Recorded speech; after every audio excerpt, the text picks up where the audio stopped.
Këtu ishte profeti Nehemia thot, qortova parin e Judës dhe i thashe, ç'është kjo e keqe.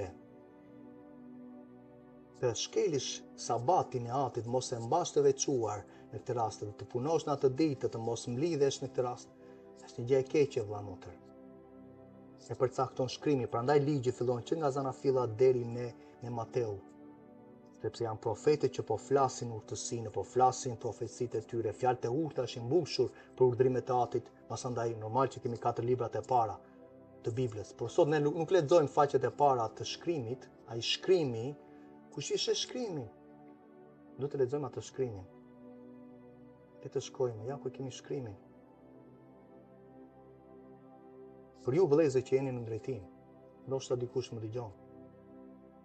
Kjo shkrim po flet këtu që ne duhet të kushtojmë vëmendje leximit të shkrimit, inkurajimit dhe mësimdhënies të këtij shkrimi. Që Timoteu kishte që nga fëmijëria.